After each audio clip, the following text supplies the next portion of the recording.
Good afternoon and welcome to Bull Market Stock Show. This is your host Rian Hobson, and it's a crazy time in the market, especially if you look at Ukraine and Russia.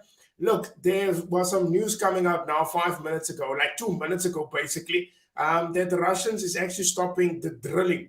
And then on top of that, there was also the where the Russian government is actually meeting, or the parliament, they are in parliament today to discuss will they invade basically Ukraine or not. So they need to get a vote of confidence there before actually they can go in with the Ukraine invasion. On top of that, on Friday, the market went down, which is basically the equity market. Gold was shooting up. The US dollar was shooting up. So the thing is, you have to now look, is this now really now a safety trade, or what must you do now? Because things are literally getting out of hand and it's very difficult to trade actually.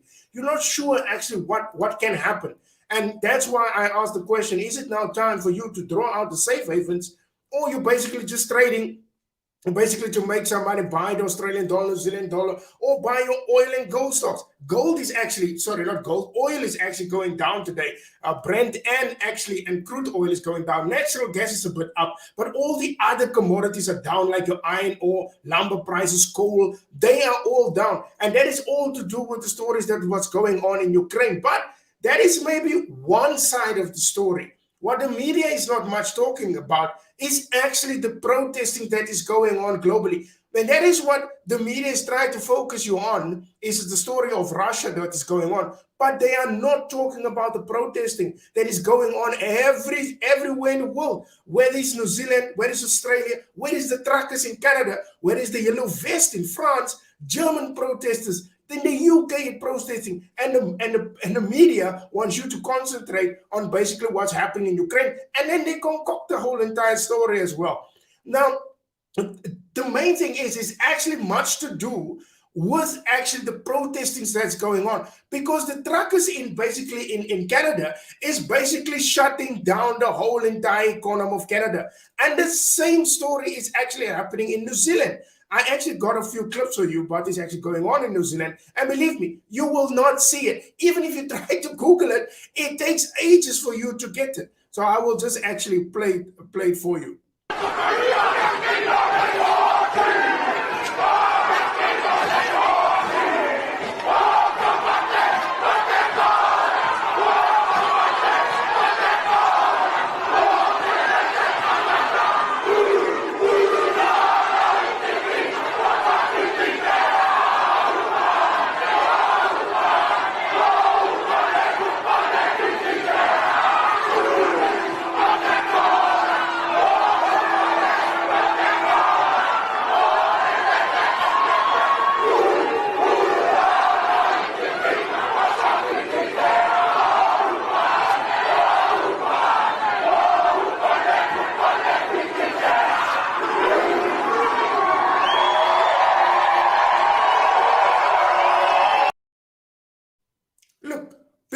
Over the world is fed up with all these mandates. And even a country like New Zealand, which is normally a chilled country, charm and everything and all that, it is actually, that is the war cry. And those of you who love rugby, you would know that is actually the war cry.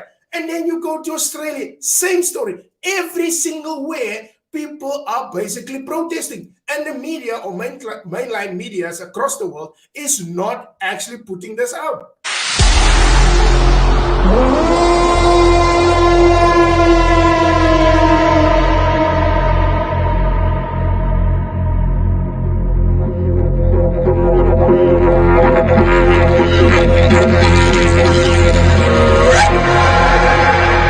I came from the dream time, from the dusty red soil plains.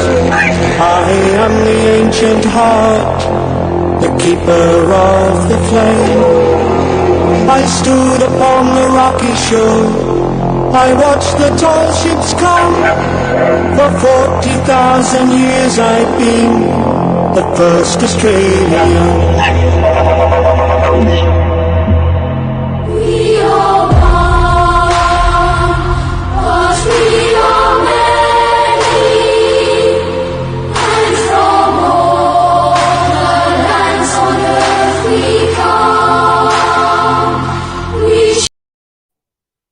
look, this is going on everywhere. And this actually caused more damage to economies globally, especially when it gets to inflation. Now, that is now Australia. The other one that I talked about was New Zealand. Then you have truckers in Canada, yellow vest in France.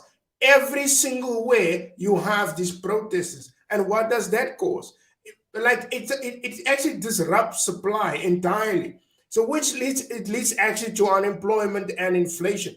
People are just basically fed up with all this nonsense that is going on with the mandates and that people don't have a choice. That is actually crippling economies individually or basically economies regionally. They cripple it. And these are just people that are totally fed up. That is one side of the story.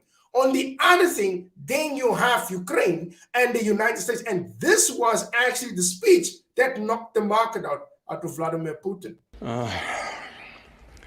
Я хочу еще раз все-таки подчеркнуть это. Я говорил, но мне очень бы хотелось, чтобы вы меня услышали все-таки в конце концов. И донесли это до своих читателей, зрителей и пользователей в интернете. Но вы понимаете или нет, что если Украина будет в НАТО и военным путем будет возвращать себе Крым, европейские страны автоматически будут втянуты в военный конфликт с Россией. Конечно, потенциал объединенной организации НАТО и России несопоставим. Мы понимаем. Но мы также и понимаем, что Россия одна из ведущих ядерных держав. По некоторым компонентам, по современности даже многих опережает. Победителей не будет. И вы окажетесь втянутыми в этот конфликт помимо своей воли. И вы даже не успеете глазом моргнуть, когда будете исполнять пункт 5 Римского договора. Господин президент, конечно, не хочет этого развития. И я не хочу. И я не хочу. Поэтому он здесь и находится, и мучает меня уже 6 часов подряд.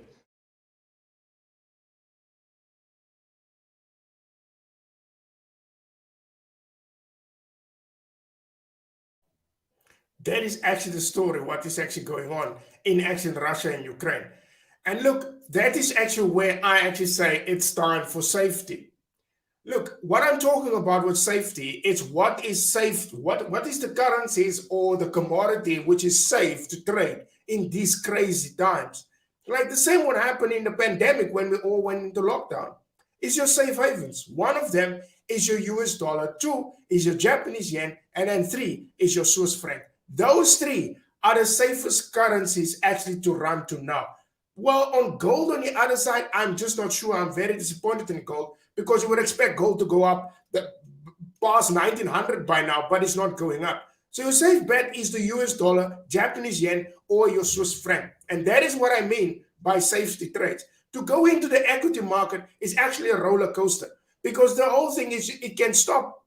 The story in Russia, I'm just not sure will that actually stop, because if they don't come to Putin's demands, I mean, it looks like the bombs can fly at any time. On top of that, these people are closing